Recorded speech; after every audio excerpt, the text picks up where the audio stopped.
sa inyong Boya Mini wireless microphone. I-share ko man sa inyo kasi ginagamit ko minsan kapag nagbi-video ako. Ngayon, etong maliit na to, Type C. Tapos, etong isa, Lightning. Yan, Type C at Lightning. So sa iPhone, ngayon yung iPhone 15 is Type C na siya. So kapag bumili kayo ng kung naka iPhone 15 kayo, kahit yung Type C na lang, okay na yon. Tapos ayan, dalawa yung yung microphone. Tapos yung receiver, dalawa din. Depende sa iyo kung ano ang bibilhin mo, yung Lightning or yung Type C. Pwede naman isa lang. Pwede din naman dalawa. Eto. Tapos may kasama pa siya hanggang to. Maliit lang siya, ganito lang siya kaliit.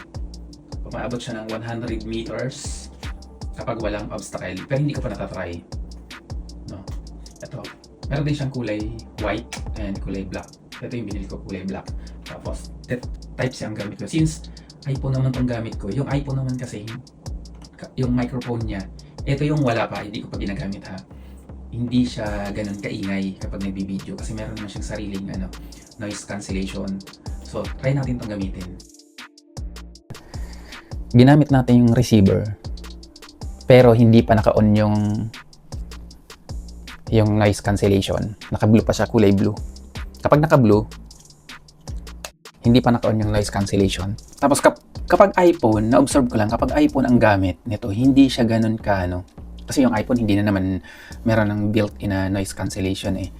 So, konti lang yung nare-reduce niya. Ito yung yung wala pang noise cancellation kasi naka-blue. Yan. Kapag in-on na natin, tingnan yung pinagkaiba. I-on na natin. Dito lang siya pipindutin. Kapag noise cancellation, ayan, naka-green na siya. Ibig sabihin, active na yung noise cancellation niya. Konti lang yung diferensya, yung pinagkaiba niya compare sa Android phone. Tapos, yung voice pala, napapalitan siya hanggang 3. Kasi, eto yung normal na boses ko. Tapos papalitan natin ng ibang boses. Meron siyang uncle voice, tapos yung female voice. Try natin. I-click lang siyang 2 beses. 2 beses lang i-click. 1, 2. Ayan, magbabago na yung boses niya. Naging uncle na yung boses ko ngayon. No? Tapos, kung gusto mo naman na medyo yung female na boses, pipindutin ulit ang 2. 1, 2. Ang commercial. Yan guys, kung gusto nyo, kung mahilig kayo mag-vlog, mag-video, ito i-recommend ko din sa inyo.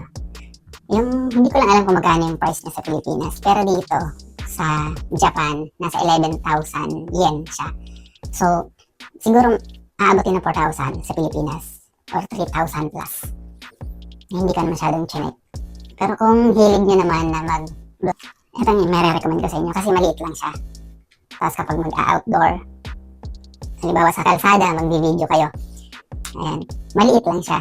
Pwede sa bulsa, parang headset lang kalaki, diba? Ganito lang siya kaliit. Diba? Tapos pag biglaan mag-shoot, mabilis mo lang siyang relax sa bulsa. Tapos ganito lang kalaki. Yung Lightning at Type C. Ganito lang siya. Tapos may kasama pa siyang ganito. Yung maliit na bag. Pwede may lagay. Para hindi magasgas. Yan. Ito lang siya. Yan. Tapos kapag tanggalin naman natin yung noise cancellation, pindutin lang yung isa. Ayan. Ayan lang. Medyo wala siyang, konti lang yung pinagkaiba niya pag sa iPhone kumpara sa Android. No? Kaya kung gusto niyo bumili, ito may re-recommend ko sa inyo. Try nyo. Bye-bye!